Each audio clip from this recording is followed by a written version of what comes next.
방황하는 어른이들의 잃어버린 호기심을 찾아서 아재 살롱 지금 시작합니다.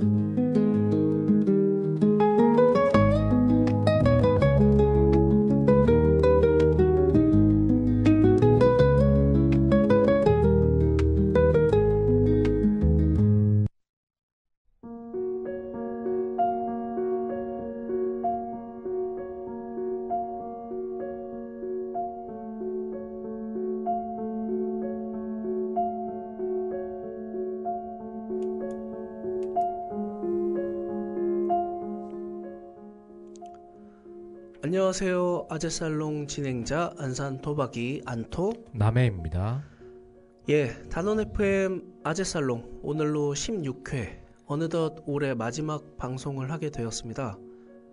해서 오늘은 청룡의 해였던 갑진년 2024년을 되돌아보는 그런 시간 가질까 하는데요. 또 다가오는 새해에 대해서도 얘기해 볼까 합니다. 일단 저희 아재살롱 방송에 대해서부터 말씀드려 볼까 합니다. 올해 3월 단원 FM이 정식으로 개국을 하게 되었고 라디오 송출도 본격 시작하면서 저희 아재살롱도 그 시기에 맞춰서 방송을 시작했습니다. 안산 시민의 목소리를 담기 위한 취지에 공감해서 단원 FM에 프로그램 진행을 신청했던 게 엊그제 같은데요. 벌써 연말이라니 시간이 참 빠릅니다. 처음에 아재살롱은 엉뚱한 질문에 진심으로 들이대는 아재들이라는 다소 엉뚱한 그런 컨셉으로 시작했었는데요. 실제로 방송을 진행하면서 여러 현실적인 사회 이슈들도 다뤄보고 책에 대해서도 소개를 해보는 등 의도한 것들은 아니었지만 여러 변화도 있었습니다. 진행자에도 변화가 있었죠. 처음에는 저 안토와 람쥐 작가로 시작을 해서 8회까지 진행을 했었고 람쥐 작가의 개인 사정으로 하차 후 남해님이 선뜻 합류를 해주셔서 이번 16회까지 나머지 절반을 진행하게 되었습니다. 저희 방송 컨셉이나 진행 방식을 생각하면 혼자 진행이 어려울 수밖에 없는데 그런 점에서 이번 방송까지 함께 해주신 남해님께 감사의 말씀을 드립니다. 감사합니다. 네, 저도 감사합니다. 방송의 내용이나 진행과 별개로 단원 FM에서 새로운 분들을 만나게 된 것도 좋았습니다.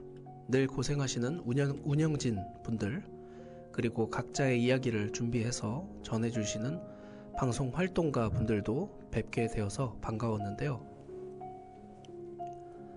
이 중에 많은 분들이 안산 그리고 사회 여러 분야에서 시민 활동에도 참여하시는 분들도 많아서 여러모로 배우기도 한 것 같습니다. 그런 점에서 남해님도 아재살롱에서 참여하시면서 느꼈던 점이 있다면 간단하게 좀 말씀해 주시죠. 제 성격상 좀 엉뚱하기도 하고 좀 이상한 생각들을 많이 하는 거 알고 계시잖아요. 알고 있죠. 그걸 조금 더 다른 사람들과 얘기를 나눌 수 있다는 거에 대해서 정말 좋게 생각하고 있고요. 그리고 그 생각들이 중구난방적으로 있다고 보니까 대본 같은 걸 준비를 안 하고 하면은 좀 길이 좀 널리 퍼진다고 해야 되나? 좀 중구난방식으로 되는데 그 생각들을 정리할 수 있는 시간 그리고 공간이 마련돼 있다는 제공을 받았다는 거에 대해서 전 좀 감사하게 생각하고 있습니다. 아무래도 라디오 형태의 이런 방송 진행은 처음이시겠죠? 그쵸. 그러면 좀 색다른 것도 좀 느끼셨겠네요. 평소와 이렇게 얘기하는 것과는 조금 다른. 그렇죠. 보통 평소에는 뭐 술 마시면서 하는 얘기들을 라디오 나와서 하니까 조금 더 차분해지는 것 같고 그리고 좀 더 진중한 얘기를 할 수도 있을 것 같고요. 아무래도 주제를 또 정해서 얘기하다 보니까 좀 더 밀도 있게 얘기가 되는 것 같기도 합니다. 네, 그렇습니다. 소감 감사드리고요. 그러면 오늘 이야기 본격적으로 시작해볼까 합니다. 먼저 얘기해볼 것이 바로 올해 2024년 2024년에 각자의 기억에 남는 일들에 대해서 좀 이야기 나눠볼까 하는데요. 국내와 국외 이슈 이렇게도 좀 얘기해보면 좋을 것 같고 뭐 또 개인적인 얘기, 개인적으로 기억에 남는 그런 것들도 얘기해보면 좋을 것 같습니다. 먼저 남해님이 한번 말씀해 주시면 좋을 것 같아요. 우선 국외적으로는 프랑스 파리 올림픽이 있었죠, 올해. 아, 그랬네. 네, 프랑스 파리 올림픽이 있었는데 그 올림픽에 나온 모든 것들 자체가 일단 개막식부터 폐막식까지 일단 네. PC주의로 뭉쳐져 있어서 PC가 그 Political Correctness, 정치적 올바름이라고 하는 그걸 너무 강요를 하는 듯한 느낌을 많이 받았어요. 아무래도 굉장히 그런 면에서 좀 충격적인 이벤트들이 많았죠. 네. 그리고 뭐 똥물에다가도 수영을 하고 막 강이었나요? 그렇다고. 그 강? 네, 강. 네. 라인강인가? 센강일 센강, 거예요. 센강. 그게 제일 기억에 남았던 것 같아요. 그리고 그럼으로 인해서 이제 전 세계적으로 PC는 이제 멸망의 길로 가겠구나라고 느낀 게 소니에서 5,500억을 들여서 게임을 하나 만들었는데 콩코드라고 게임을 하나 만들었는데 그 게임 자체가 아주 PC에 절여진 게임이었어요. 그런데 최고 동시 접속자 수 700명, 수많은 자금을 투자를 하고도 회수를 못한 거죠. 한 달도 안 돼서 게임을 접었고요. 아예 그냥 중단했어요? 아예 접혔어요. 접혔고요. 그와 반대로 또 검은 신화 50이라고 중국에서 나온 게임인데 그 게임 같은 들어봤습니다. 경우에는 전 세계적으로 2조를 벌어들였습니다. 우리나라에서도 굉장히 흥행했다고 들었던 것 같은데. 엄청 흥행했죠. 예. 그럼으로 인해서 이제 게임 쪽에서는 아마 PC를 이용해서 만든다 하면은 조금 위험하지 않나 이런 생각이 들어요. 약간 비즈니스적으로는. 어찌 보면 올림픽도 전 세계에서 시청을 하는 그런 이벤트다 보니까 너무 또 그런 정치적 올바름이 너무 강요가 되는 듯한 모습이 조금 불쾌감을 많이 전했던 것이 아닌가 하는 생각이 듭니다. 그것과 똑같이 이번 파리 올림픽 자체가 그렇게 흥행하지도 못했고요. 하긴 그렇죠. 네네. 전에 비해서 많이 좀 사람들이 주목을 안 했던 것 같다는 인상이 있습니다.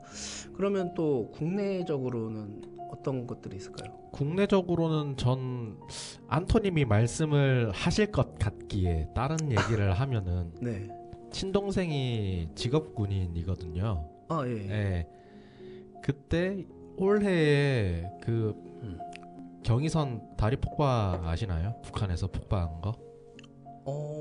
뭔가 그 폭파 얘기는 들었던 것 같은데 그게 경의선이었나요? 네네네. 경의선 개성공단 가는 그쪽인데 그걸 두 눈으로 직접 봤다 합니다. 동생분이? 네. 그 멀리 있지 않았나 보네요? 눈으로 보셨다고 하는 거 보면은? 네. 눈으로 관측이 될 만한 거리였다는 거죠. 그걸 제일 기억에 남아요. 왜냐면 뭐 친동생이니까 걱정이 되기도 하고 또 걱정과 다르게 뭔가 뭔 일이 일어나나 궁금증도 나는 거고. 전쟁과 비슷한 그런 상황? 예, 그쵸. 그 저번에 전화국인가 기지국 폭발처럼. 약간 그 한반도 평화에 상당히 관심이 많으신 것 같습니다, 남해님은. 또 다른 뭐 이슈는 또 없으세요? 말씀하실 만한? 뭐 이슈들이야 좀 많죠. 아무래도 경제적으로는 뭐 롯데 케미칼발 롯데그룹의 위기가 있을 수도 있고요. 그렇죠. 롯데그룹이 그것 때문에 굉장히 지금 곤란해하고 있는 상황이죠.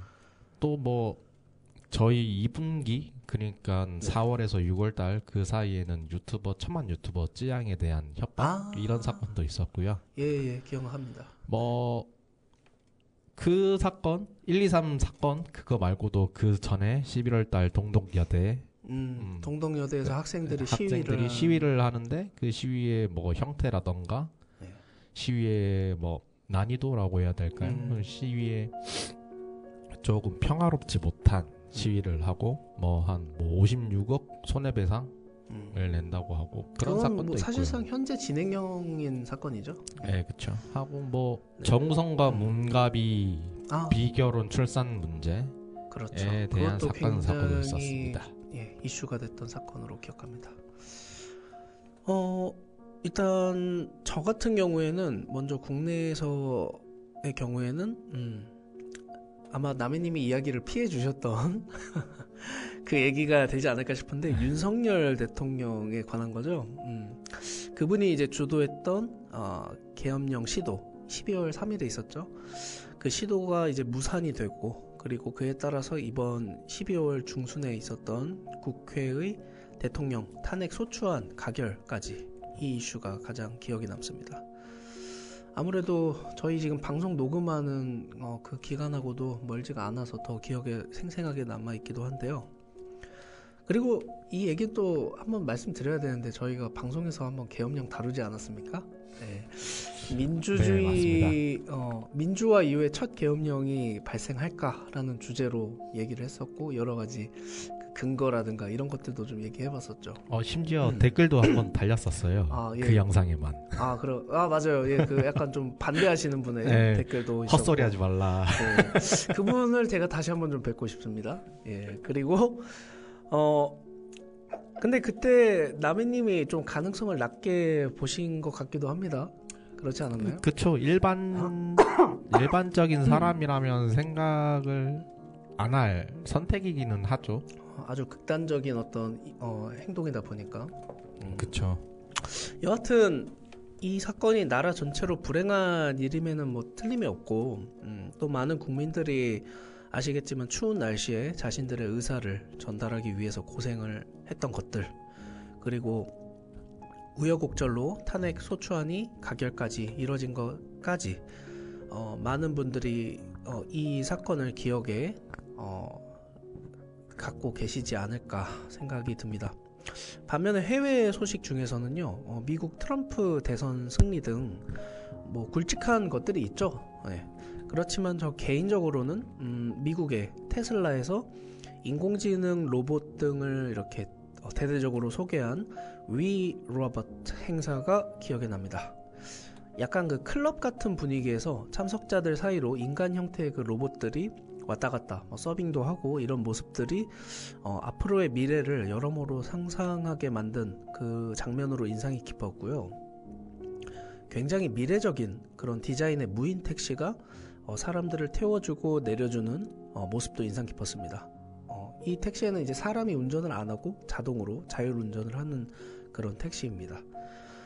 사실 테슬라 하면 또 빼놓을 수 없는 게 일론 머스크가 있는데 이번 트럼프 대선 승리에 완전히 베팅을 한번 걸었죠, 이 사람이.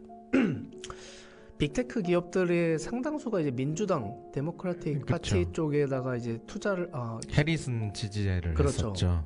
그거에 반해서 일론 머스크는 올인을 했었죠, 트럼프 쪽에. 영대 백은 정말 강심장을 가진 그쵸. 야수의 심장을 가진 상남자라고 느꼈어요. 물론 이제 뭐 개인적인 사정들도 아마 여기에 반영이 됐을 거예요. 뭐 자식의 어떤 트랜스젠더 이런 이슈들 그런 것들도 반영이 됐을 텐데 결국엔 이 베팅이 승리하지 않았습니까?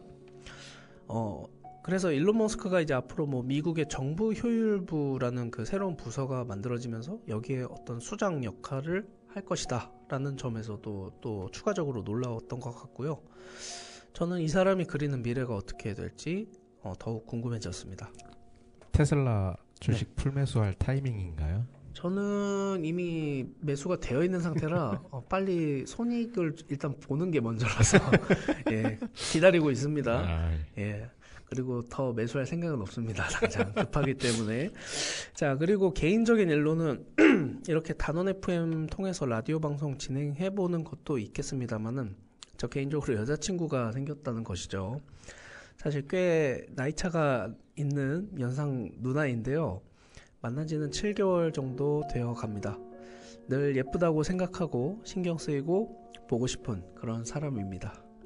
엉뚱하고 쾌활한 그 성격도 마음에 들고 같이 있으면 마음도 편안하고요.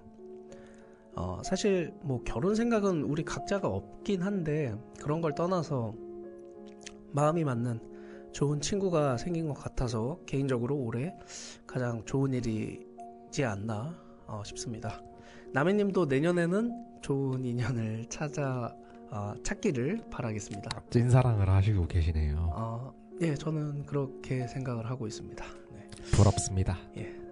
다음으로는 2024년을 한마디로 정의할 만한 어떤 글귀라든가 사자성어 이런 것들 한번 얘기해 볼까 하는데요. 저희 각자가 생각한 것들 얘기해 보기 전에 우리나라 올해의 사자성어 먼저 좀 짚고 가면 좋을 것 같아요. 많이들 아시겠지만 연말이 되면 전국 그 대학 교수들이 올해 사자성어를 선정을 하지 않습니까? 그쵸. 2001년부터 전국의 대학 교수들에게 올해 사자성어를 설문조사하여 발표하는 그런 행사가 있죠. 한국에는. 그래서 올해 이 사자성어로 선정된 게 바로 도량발호입니다. 아마 좀 낯설게 느끼시는 분들도 많으실 것 같아요. 저도 낯설었던 것 같은데 일단 한자로 그 뛸 도자에 들보량, 밟을 발, 그리고 따를 호 이렇게 되어 있습니다. 이게 익숙한 사자성어는 아닌데 그 뜻이 이제 제멋대로 권력을 부리며 날뛴다 라는 그런 뜻이라고 하네요. 뭐 뜻만 들어보시더라도 어떤 상황과 인물을 지칭하는지 대략 짐작이 되시지 않을까 생각합니다. 자, 그러면은 올해의 사자성어 우리 뭐 각자가 좀 이렇게 생각하는 것들 얘기해보면 좋을 것 같은데, 그럼 남해님부터 좀 들어보겠습니다. 올해의 사자성어나 글귀 뭐가 있을까요? 저 같은 경우에는 여러 그 역대 사자성어들을 찾아보니까 뭐 2002년도에 그 정치판에 권력을 쫓아 왔다 갔다 하는 여러 국회의원 혹은 사람들, 인물들을 빗대어서 이합집산이라는 게 나왔었고요. 2004년도에는 뭐 노무현 전 대통령의 탄핵 소추가 발의된 연도거든요. 네. 그 행태에 그 당동벌이라고 같은 편끼리는 당을 만들고 다른 편을 공격한다라는 뜻이거든요. 네네.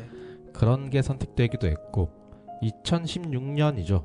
네. 박근혜 탄핵소추 탄핵이 되기 전 그때 아마 사자성어가 군주민수입니다.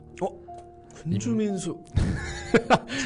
뜻은 임금은 배와 같고 백성은 물과 같다라는 건데요. 네. 좋은 의미죠. 예. 이러한 사자성어의 형태를 볼 때 저 같은 경우에는 세 가지를 고려를 해봤어요. 예, 말씀해 주시죠. 처음에는 뭐 일단 쉬운 사자성어로 사면초가를 한번 선택을 해봤습니다. 네, 유명한 사자성어죠. 뭐 영부인에 대한 특검법 발의라든가 뭐 명태균 사건, 그리고 전 국민적인 지지율 하락, 그리고 뭐 이것저것 사건들이 많잖아요. 셀 수 없죠. 네. 그 행태야말로 약간 초나라의 한 나라에 둘러싸인 항우를 보는 느낌이 아닌가. 네네. 그런 느낌에서 사자성어를 사면초가 한번 선택해봤고요. 활로가 없는 그런 느낌이죠. 그렇죠. 결국 죽어요. 네, 결국 죽게 되죠. 결국 사면초가를 맞아서 죽습니다. 예. 또 다른 사자성어도 좀 소개해 주시죠. 두 번째로는 한분축원을 한번 짚어봤어요. 이건 좀 익숙하지 않나요? 네. 함이 모일 함자. 네. 분자가 우리 분노할 때 분노하다의 분자. 예. 축자가 쌓일 축자예요. 네. 원자가 원망하다의 원자. 네. 해서 분함이 모여지고 원망이 쌓인다라는 거거든요. 이거는 어떤 의미로 좀 선정을 하신 걸까요? 이 대본을 적을 때가 제가 12월 1일에 적었는데요. 네. 아마 그 사태, 123 사태가 일어나고 나서 탄핵을 원하는 사람들이 집회를 한 그 형태가 나오기도 전에 아마 예언을 하지 않았나. 한분 축건이라고. 당장 눈에 보이는 집회는 많지 않았지만 우리들 마음속에 이런 것들이 좀 쌓이고 있다는 걸 좀 느끼셨나요? 거기에 터진 거죠 이제. 그렇군요. 그런 것도 있고요. 약간 좀 마지막은 희망적인 얘기를 한번 해봤어요. 일모도원이라고 날은 저물고 갈 길은 멀다 라고 하는 거거든요. 네. 이게 희망에 대한 건가요? 이 사자성어가? 그쵸. 네, 한번 말씀해 주시죠. 약간 날이 저문다라는 게 어떻게 보면은 어두워지고 있다라는 거잖아요. 뭐 경제 상황도 그렇고 정치 상황도 그렇고 국제의 뭐 신뢰도도 떨어지고 있고 날이 저물고 있는데 갈 길은 멀어요. 그럼 어떻게 해야 되겠어요? 꾸준하게 노력을 해야 된다라는 그런 함축적인 의미를 담고 있어서 한번 선택을 해봤습니다. 좀 이렇게 상황은 여의치 않지만 그 상황에 맞게 좀 우리 나름대로 준비를 하는... 좀 하자. 이런 파이팅 하자. 이런 의미에서 한번 선택을 해봤어요. 알겠습니다. 몇 가지 사자성어는 저도 오늘 처음 들어보는 것 같은데 좋은 사자성어 소개해 주신 것 같아서 감사드리고요. 저는 올해 사자성어로 아까 그 박근혜 탄핵건으로 말씀해 주신 군주민수 이거를 사실 꼽았었어요. 뭐 뜻은 아까 남해님이 말씀해 주신 것과 동일한데 앞서 기억에 남는 그 올해의 일에서 말씀드렸던 것처럼 평범한 사람들 그리고 국민들이 어떻게 이 세상을 바꾸는데 영향을 미치는지를 절실히 느꼈던 것 같습니다. 특히 우리나라 국민들의 성숙한 시민의식과 정의를 위해서 혼란과 두려움을 무릅쓰는 그 용기 그것이 감동이었고 존경스러웠습니다. 비슷한 관점에서 글귀도 하나 생각해봤는데요. 그 미국 문학의 아버지로 유명한 마크 트웨인이라는 작가가 있습니다. 이분이 이제 말씀하신 것 중에 용기란 두려움에 대한 저항이고 두려움의 정복이다. 두려움이 없는 것이 아니다. 이렇게 말한 것이 있습니다. 이번에 있었던 일들도 그렇고 제 개인적으로도 좀 더 마음에 와닿았던 글귀라서 선정을 해봤습니다. 자, 그럼 저희 음악 한 곡 듣고 나서 또 얘기해볼까 하는데요. 첫 번째 곡은 제가 선곡을 했습니다. 가수 신승훈의 너를 안는다 입니다. 그럼 듣고 오시겠습니다.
저 나만을 향한 그대에게 난 눈빛으로 약속한다.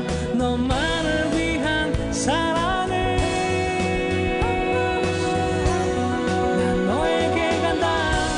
스치는 사람들 스치는 바람도 다 소리친다. 너를 사랑하라고 그제서야 웃을 수 있다고. Right, right. 난 너를 안는다. 흘렸던 눈물과 아팠던 날들이 다 사라진다. 나의 완전한 사랑 너로 인해 해답을 얻는다.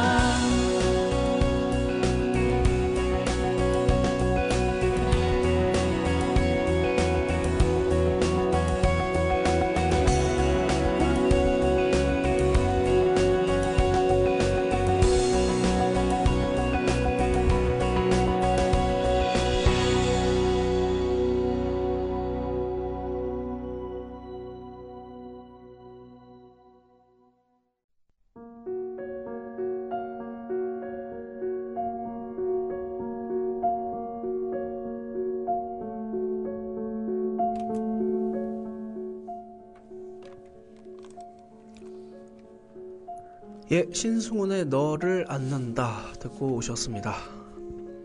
자, 그럼 올해를 돌아보는 시간으로 조금 상투적인 주제이긴 합니다만 연말에 추천하는 영화 하나씩 소개해볼까 하는데요.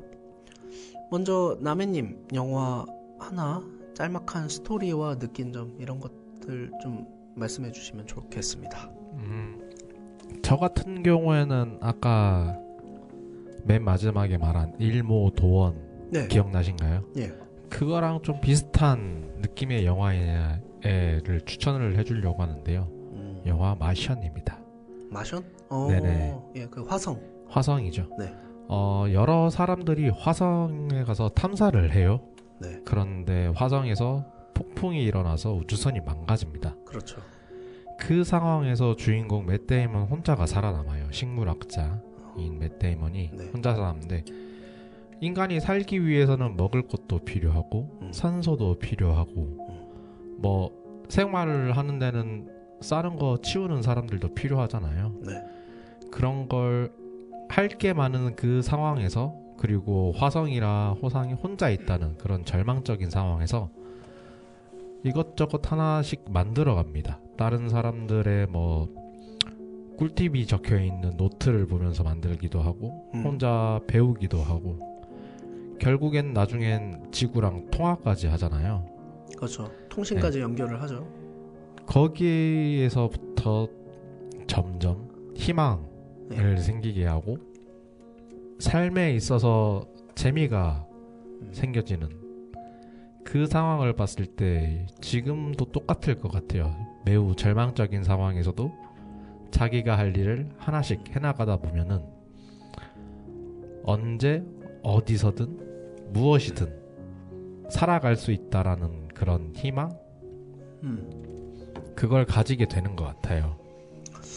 그래서 추천을 해주고 싶습니다. 그게 지금 우리 이 주변 사람들에게 필요한 그런 어떤 마음 자세? 그런 거라고 보시나요? 네, 그렇죠. 희망을 가지고 하나씩 자기가 할 일을 해나가는 거죠. 남인님 개인적으로도 그게 좀 어떤 필요한 상황이신가요? 아니면은 그냥 우리 사회 전체적으로 느껴져서 그렇게 영화를 추천해 주신 걸까요? 전 제가 봤을 때 사회 전체적으로 그런 것 같아요. 남과 비교를 하기 좋아하고 하니까 뭔가 점점 더 남과 비교하게 되면서 자기 자신이 초라하게 느껴지는 그런 상황이 되니 전국적으로 우울증을 가진 사람들이 많아지고 점차 대한민국의 희망이 점점 사라지는 그런 추세에서 남한테 집중하지 말고 남 보지도 말고 그냥 자기가 할 일을 꾸준히 해야 할 일들을 하나씩 해나가다 보면은 뭐 전체적인 희망 수준이 올라가지 않을까 해서 결정을 했습니다.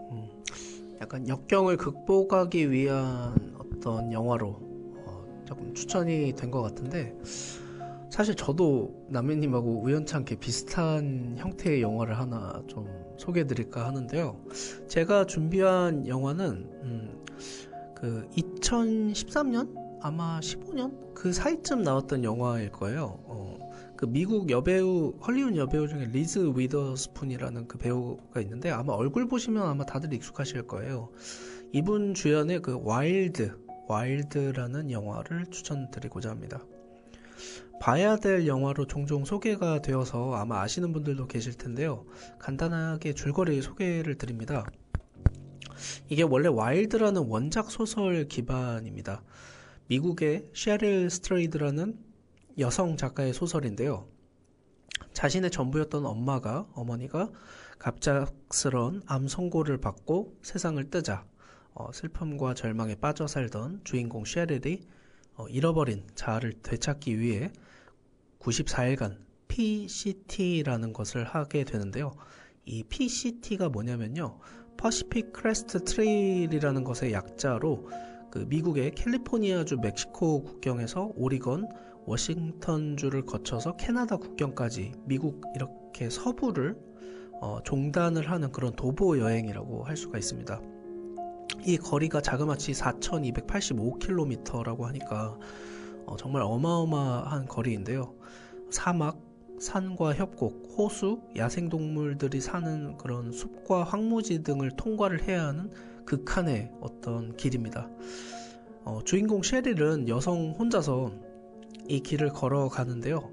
가다가 등산화를 골짜기로 떨어뜨려서 잃어버리고 발에서는 피가 철철 흐르고 테이프로 신발과 샌들을 묶어서 다시 걸어가는 등 여러가지 절망적이고 짜증나는 그런 상황들을 꾹꾹 참아가면서 한 길 한 길 걸어갑니다. 어린 시절 가정폭력을 겪었고 부모의 이용과 가난을 이겨내면서 좀 바르게 자라왔지만 삶의 기둥이었던 자신의 어머니를 갑자기 잃어버리게 된 여자, 육체와 정신을 피폐하게 만드는 어떤 섹스와 마약에 빠지기도 했고요. 이 모든 걸 정리하기 위해서는 셰릴은 이 말씀드렸던 PCT라는 이 험난한 여정이 불가피했던 것 같습니다. 이 여정에서 생존의 위협을 받기도 하지만 과거의 추억을 떠올리고 자신의 삶을 되돌아보는 장면들이 과거의 슬픔과 상처를 치유하고 극복하는 그런 과정을 보여주는 것 같습니다. 이 영화에서는 이 셰릴의 어떤 고난 극복, 과거에 대한 장면들 이런 것들을 보는 재미도 있지만 아무래도 말씀드렸던 긴 어떤 도보 여행이다 보니까 미국의 그 황량하면서도 광대한 그 자연을 보는 그런 재미도 있고요. 아무래도 우리 남해님이 아까 말씀해 주셨던 것처럼 올해가 우리 모두에게 쉽지 않은 한 해였기 때문에 뭔가 극복의 영화, 치유의 영화로 한 해를 좀 마무리하셨으면 하는 바람에서 이 와일드라는 영화를 추천을 드렸습니다. 한번 봐야겠네요. 남해님은 괜찮네요. 처음 들어보시는 영화인가요? 네, 전 처음 들어봤습니다. 예, 아마 좀 이 영화를 보게 되면요, 갑자기 좀 걷고 싶다라는 좀 생각이 들 거예요. 예, 굉장히 아름다운 그런 장면들이 많이 나와서 물론 우리나라는 좀 환경은 좀 다르지만 사실 우리나라도 걷기에 좋은 그런 길들이 꽤 많거든요. 뭐 저도 예전에 아마 한 2년 전, 3년 전쯤 되는데 서울 둘레길이라고 서울을 한 바퀴 이렇게 삥 도는 그런 길인데 뭐 그것도 기억에 좀 많이 남고 또 지리산에도 뭐 둘레길이 있다고 하고 둘레길은 아마 각 지역마다 조금 있긴 있을 거예요. 네. 왜냐하면 저희 남해에도 둘레길이 하나 있거든요. 해안가를 따라서 걷는. 아, 그래요? 둘레길이라는 게 어떠한 특정 지역 명소나 이런 걸 쭉 둘러싼 길이를 둘레길이라고 하잖아요. 그렇죠. 네, 그래서 아마 많이 만들었을 겁니다. 지자체에서. 남해 그 섬을 이렇게 삥 도는 둘레길인 네, 거죠. 그렇죠. 네. 그것도 언제 한번 좀 도전해보고 싶습니다. 남해님은 개인적으로 이렇게 좀 도보 여행 같은 걸 해본 기억이 있나요? 아니요, 전 해보고 싶었는데 네. 모르겠어요. 계속 걸리더라고요. 옛날에 뭐 우리 20대 때 한창 많이 하는 국토대장정 같은 거, 네네. 네, 국토대장정이나 그 뭐 회사에서 따로 주최하는 국토대장정도 따로 있거든요. 신청을 한번 해보려고 했었는데 네. 뭔가 마음을 먹다가도 약간 좀 결국에는 안 하게 되는 조금 그런 게 있었어요. 사실 좀 이거 내가 할 수 있을까? 약간 힘들지 않을까? 귀찮을까? 이런 것도 좀 있지 않을까 싶긴 한데. 힘들고 귀찮다기보다는 네. 그냥 다른 더 재밌는 걸 선택하지 않았나 그런 식으로 살았던 것 같아요. 그럼 뭐 말 나온 김에 내년 목표로 그런 도보여행을 한번 해보실 생각은 없으실지? 생각은 있는데 네. 일해야 됩니다. 좀 일에 좀 집중할 시기. 내 할 일 해야죠. 하긴 그게 또 시간도 많이 좀 투자를 해야 되고. 지금 제가 하고 있는 일이 무조건 근로 시간 대비 결과물이 나오는 일이잖아요. 네네. 그래서 아마 좀 오래 빼기는 좀 어려울 것 같아요. 하긴 근데 또 남해님 여기저기 지역을 다니면서 좀 일을 하시다 보니까 그것 자체로도 일종의 어떤 여행 아닌 여행 그런 느낌이 좀 되지도 않나요? 여행이라기보다는 제가 생각했을 때는 살이죠, 살. 살? 네. 살이 무슨 뜻이에요? 역맛살. 역맛살. 경상도에서 자라고 예. 전라도에서 배웠고 강원도에서 군 생활을 했다가 경기도를 찍었잖아요. 많이 돌아다니셨네. 일을 또 충청도에서도 일을 한번 해봤고 그렇죠. 맞아요. 지금은 강원도에서 일을 하고 있어요. 야, 이제 빼먹은 지역이 어디죠?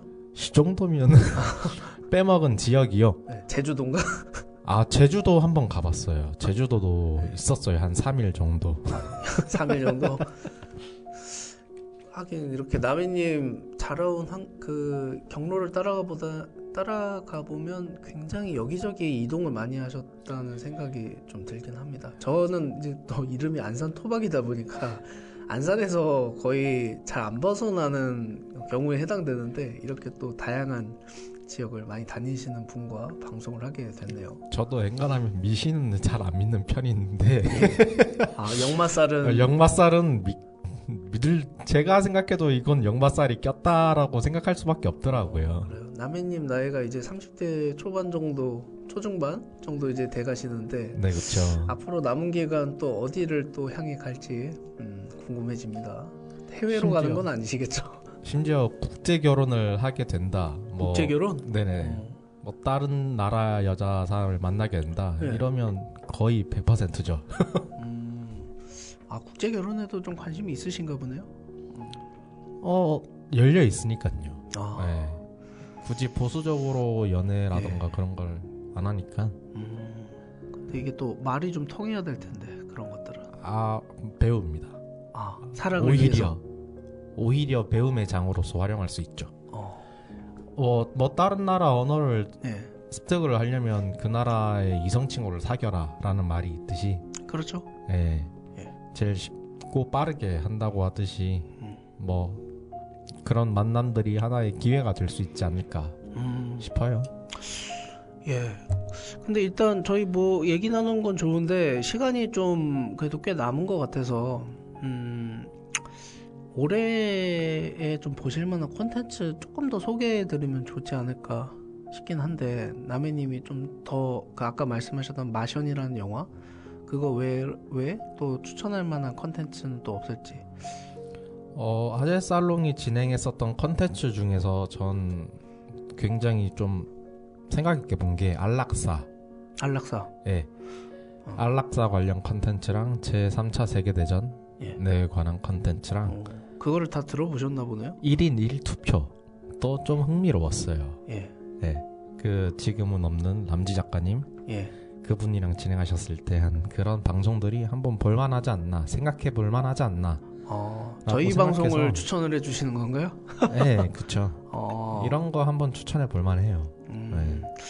그래요. 생각해 보니까 람지 작가하고도 그런 어찌 보면은 좀 독특한 주제였죠. 저희가 요즘 진행하는 것과는 좀 약간 성격이 좀 많이 다르긴 했었는데.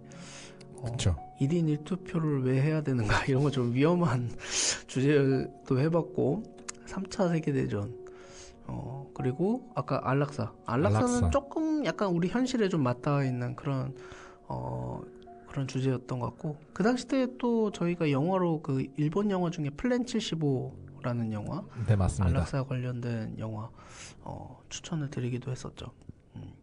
뭐 그것도 좋지만 뭐 해외 영화라든가 국내 영화 뭐 이런 것들 중에서 좀 감명 깊게 봤던 거 그런 것들도 하나 좀 말씀해 주시면 좋을 것 같아요. 뭐 영화는 지금 거의 저스트 타임킬링용으로 나온 네. 게 많아서 네. 본 게 많아서 딱히 추천해줄 만한 건 없는 것 같고요. 좀 뭔가 의미를 찾지 않고 재밌는 거로만 봤을 때는 전 크라임씬? 크라임씬? 네, 미국 티빙의- 영화인가요? 아니요, 예능입니다. 아 예능이에요? 예능인데 약간 네. 뭐 범죄 심리라고 해야 되나? 네. 범죄 프로파일링 같은 그런 추리 예능이고요. 이번에 또 나온 데블스 플랜도 있고 PA 게임이라던가 이런 좀 두뇌를 쓰는 그런 예능들이 좀 추천해줄 만하더라고요. 그런 쪽 컨텐츠에 좀 관심이 많으신가 봐요. 네, 아무래도 추리 쪽으로 추리가 아니고 머리 쓰는 걸 좋아하다 보니까 뭐 게임 형태로 방탈출 카페라던가 뭐 보드 게임 같은 거 이런 거 좋아합니다. 아 방탈출 이런 거 해본 지 진짜 오래됐네요.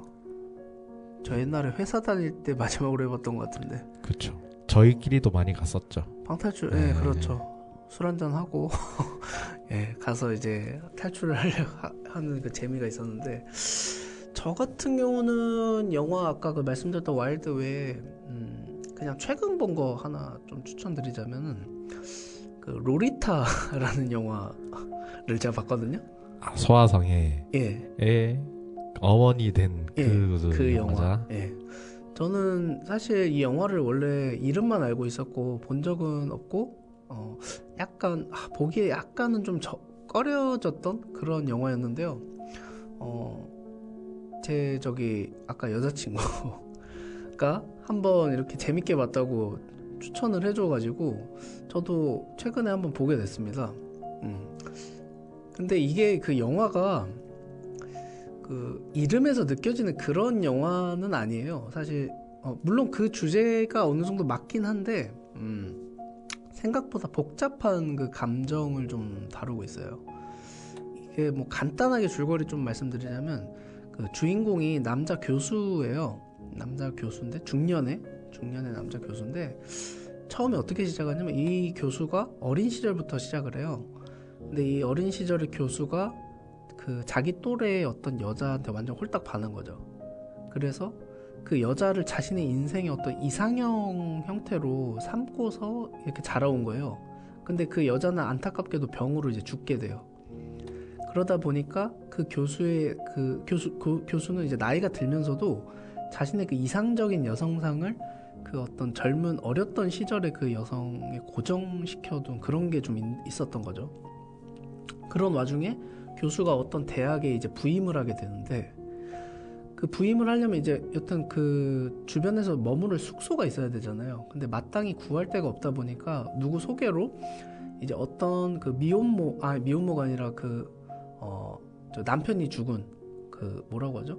남편이 죽은 부인을 뭐라고 하는지 갑자기 단어가 생각이 안 나요. 미망인이라고 하죠. 자녀 한 명 있는 여성 그 딸이 하나 있는 미망인의 집에 이제 숙식을 이제 거주를 하게 되는데 이제 스토리가 어떻게 갈지 좀 예상이 되시죠? 거기서부터는 약간 좀 위험한. 예, 그러니까 결국에는 그 집 그 딸에 대한 그 모습이 예전에 그 자신의 그 첫사랑의 그 이상과 딱 겹쳐지면서 투영이 된 거죠. 그렇죠. 네. 투영이 돼서 이제 점점 마음이 이제 가게 되는. 예. 그러면서 여러 사건 사고가 발생하면서 조금 더 딥하게 그 스토리가 이어지게 되는 형태로 거기서는 이제 약간 좀 이제 성인적인 그런 내용들로 가게 됩니다. 그래서 요거는 나이를 잘 고려를 하셔서 이제 시청을 해주셔야 되는데, 근데 제가 여기서 느꼈던 점은 좀 이런 생각이 들었어요. 그 우리 모두 어떤 뭐 여성이 됐든 이성이 됐든 뭐가 됐든 각자가 가지고 있는 어떤 이상적인 모습 이런 게 다들 있지 않을까 하는 생각이 드는 거예요. 뭔가 우리가 옳다고 생각하는 거, 멋지다고 생각하는 거 이런 것들. 각자 나름의 기준들이 있는 거죠. 예. 네. 근데 그런 것들이 어쩌면 어린 시절의 어떤 일들로 딱 만들어져서 우리가 자라온 지금까지 이어지지 않나 하는 생각도 좀 들기도 하고.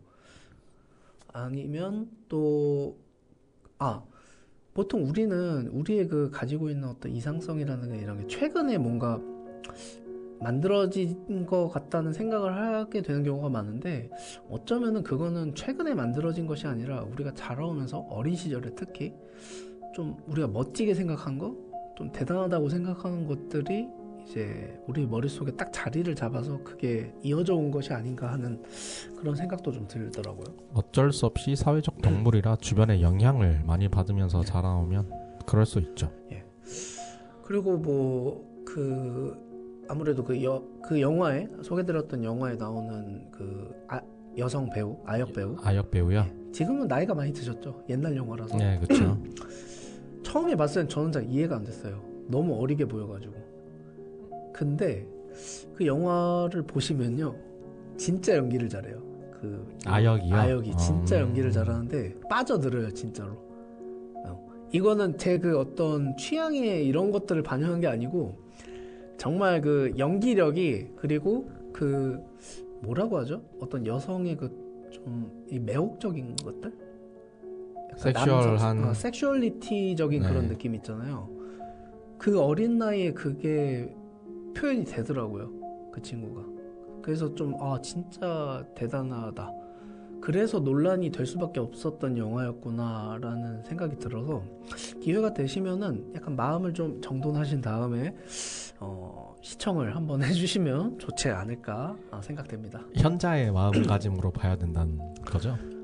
예, 저는 각자가 어떤 욕망과 그런 것들을 갖고 계신 거는 각자의 자유라고 생각해요. 그래서 저는 그냥 재미있는 컨텐츠를 추천드리는 거니까 한번 즐겨보셨으면 하고요. 컨텐츠로 하면은, 그 영상 컨텐츠로 하면은 저도 하나 비슷한 거 추천해드리는 게 진용진의 없는 영화라고. 네. 약간 웹 드라마식으로 나오는 게 있는데요. 유튜브 말씀하시는 거죠? 유튜브죠. 예. 그것도 아마 저희가 한번 생각해 봄직한 그런 내용의 대본과 스토리가 있거든요. 그거는 어떤 주제예요? 저는 그 채널을 잘 몰라가지고. 좀 다양합니다. 남과 여자 사이의 관계가 됐을 수도 있고, 네. 우리가 다른 사람을 볼 때 일단 첫 번째 외모로 첫 판단을 하잖아요. 네. 그거에 대한 위험성이라던가 안 좋은 점을 그냥 웹 드라마식으로 펼쳐서 보여주거든요. 약간 속내를 좀 까발리는 좀 그런 식의 컨텐츠인가요? 예, 그렇죠. 보면은 좀 다양한 생각들을 하게 되실 수도 있을 것 같아요. 사람 간의 관계라든가 이런 측면에서 사회 고발도 있어요. 사회 고발적인 내용도 있으니까. 혹시 아까 남해님이 강조하셨던 PC적인 거에 대한 비판도 많이 담겨 있지 않나 예상이 되던데. PC에 대한 비판도 있고요. 예. PC 주의에 대한 내용도 있고요. PC를 옹호하는 입장에 대한 내용도 있고요. 그게 따로 딱 어떤 입장을 대변하고 이게 편향적인 그런 컨텐츠는 꼭 아닌가 보네요. 그렇죠. 그리고 유튜버다 보니까 아마 양쪽의 그 고객의 다양한 니즈를 충족시키기 위해서 하고 있지 않나 싶습니다. 알겠습니다. 자, 그러면은 우리 앞서 올해 있었던 일들에 대해서도 얘기를 해봤고, 사자성어도 얘기해봤고, 또 추천드리는 컨텐츠들 또 좀 얘기를 해봤는데요. 여튼 이제 연말이니까 다음에 이제 다가올 내년에 대해서 조금 간단하게 얘기해보면 좋을 것 같은데, 각자 새해에 바라는 것들 한두 개씩 정도 말씀해 주시면 어떨까 싶은데요. 남해님 한번 좀 말씀해 주시겠어요? 저 같은 경우에는 절대 이루어질 수 없는 꿈이 하나 있는데, 사람들이 사랑을 좀 했으면 좋겠어요. 사랑이요? 네, 에로스적인 사랑 말고 플라토닉이나 아가페 이런 사랑들이 있잖아요. 네. 그걸 통틀어서 좀 했으면 좋겠어요. 좀 마음의 여유를 가지고 다른 사람들에 대한 배려를 하는 그런 사회, 혹은 자신을 사랑하는 자살이 좀 줄어든 그런 사회, 좀 그렇게 됐으면 좋겠어요. 뭔가 그 예수님의 말씀 같은 그런 느낌이 드는데, 근데 저는 진짜, 사실 되게 좀 단순하면서도 우리가 생각 잘 못하는 내용이라고 생각해요. 사랑하라. 네. 예. 저도 좀 약간 반성을 하게 되는 것 같고요. 그렇죠. 다른 사람들을 사랑하고 나 자신을 사랑하게 되면은, 아까 말씀하셨던 우리 사회가 굉장히 더 희망적인 사회가 되지 않을까 하는 생각이 드네요. 서로 간의 시너지 효과로 더 나은 삶이 되지 않을까 싶어요. 그 사랑을 하게 만들 수 있는 방법이 뭐가 있을까요? 우리가 각자한테 요구하기는 쉽지가 않잖아요. 그래서 앞서 절대로 이루어질 수 없다고 했어요. 그래서 절대로 이루어질 수 없는데 그냥 제가 말만 듣고 그냥 좀 개인적으로 마음가짐으로 여유를 좀 가졌으면 좋겠다 하는 거죠. 다른 사람들을 생각할 여유가 있었으면 좋겠다. 저도 그런 어떤 좀 현실적으로 어렵지만 바람이 있다면은 남현님과 동일하게 그 사랑에 대해서 좀 저도 한 표를 던지고 싶고요.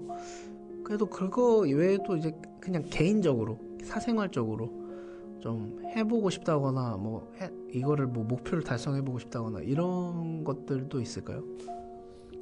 그런 건 딱히 없는 것 같아요. 진짜요? 네, 돈을 많이 벌게 해달라. 그것도 제가 전 직장이 그렇게 페이가 약한 편은 아니었는데 나온 이유가 돈은 내 목표가 아니었던 걸 느꼈어요. 이번에 좀 거기를 나오고 이제 또 다른 일들을 하면서. 네네네.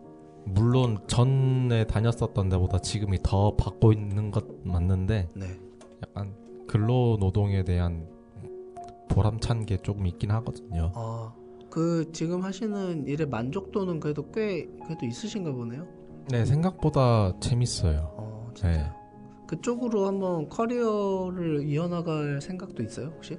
커리어 이어나가고 나중에 사업을 하게 되면은 아마 이런 쪽으로 하지 않을까, 건축 쪽으로 하지 않을까 싶습니다. 그 인테리어 건축 이쪽 카테고리라고 보면 되겠죠. 인테리어보다는 아예 건설 쪽이에요. 시멘트 이런 거? 네네. 그런 쪽이라서 좀 굵직굵직하게 크기는 한데 제가 하고 있는 파트는 그 알루미늄 창호라고 조금 짜잘한 그 파트다 보니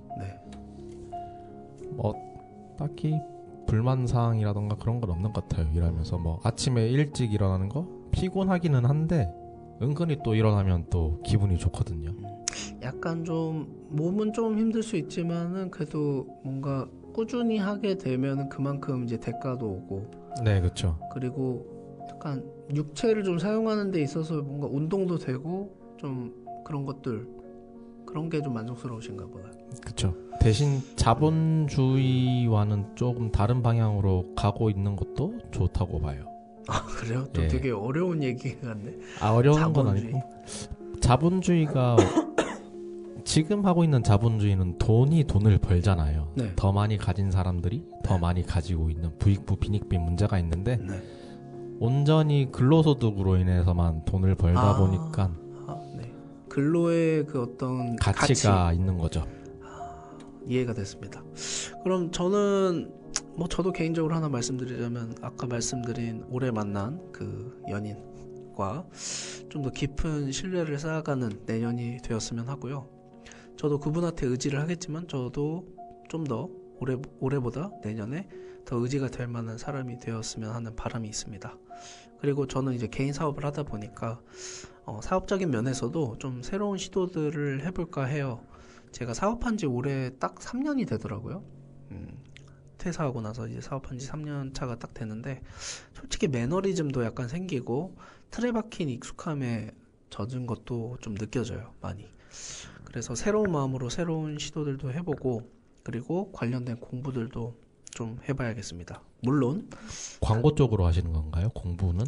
그렇죠. 광고인데 큰 틀에서 이제 광고 마케팅인데 좀 세부 파트에서 좀 새로운 시도를 좀 해보고 싶다. 이런 아마 지금은 아마존을 하고 계신데 알리를 상대로 했다가 테무를 상대로 했다든가 그것도 고민은 해볼 텐데 그거하고는 조금 다른 파트라서 제가 나중에 뭐 기회가 된다면 한번 자세히 소개를 들어보도록 하겠습니다. 네, 알겠습니다. 그리고 물론 저희 이 단원 FM 방송도 내년에 저희도 또 새로운 주제들, 흥미로운 주제들로 여러모로 남해님과 한번 얘기해 보도록 할게요. 어떤 주제들이 있을까요? 내년에 할 만한 컨텐츠로. 그거는 다음 시간에 좀 더 풀어보겠습니다. 그거는 사실 우리가 또 그때그때 딱 서프라이즈로 준비해 놓은 게 놓아서 이제 전달드리면 되니까 기대감 일으키게 그냥 먼저 한번 말해도 될 것 같기도 한데 조금만 기다려주시면 저희가 흥미로운 주제로 전달드리겠습니다. 자, 그럼 단원 FM 시청자, 청취자분들께 올해 마지막 인사를 드리도록 하겠습니다. 다사다난한 올해 고생 많으셨고요. 행복한 시간들이 짧게나마 있었다고 한다면 남은 연말과 그 이후의 시간까지 계속 이어지시기를 기원하겠습니다. 그럼 남해님이 준비한 곡을 끝으로 방송 마치도록 하겠습니다. 이제 마지막 노래는 존 박의 Sipping My Life입니다. 아재살롱은 내년에 다시 돌아오겠습니다. 감사합니다. 감사합니다. Sipping my life away, leaving my problems in a bottle just for one more day. Oh, I don't care what they say, no need to worry about a remedy to keep me sane. No, life is always, I don't know if I should worry, but I can't help myself now. You don't know if I can stop it, and I just can't make it right. So many in love, too easily swear they'll be forever in love. So many a night, oh, sipping my life away, leaving my problems in a bottle just for one more day. Oh, I don't care what they say, no need to worry about a remedy to ease the pain.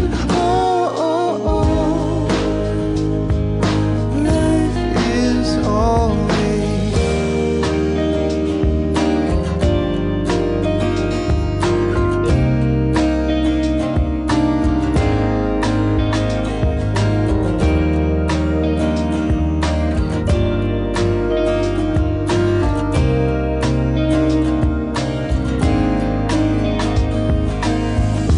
I don't know if I can love you tonight, so see yourself out.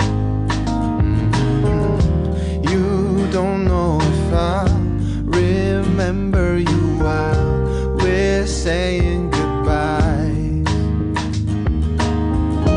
So sorry, my love, it's time we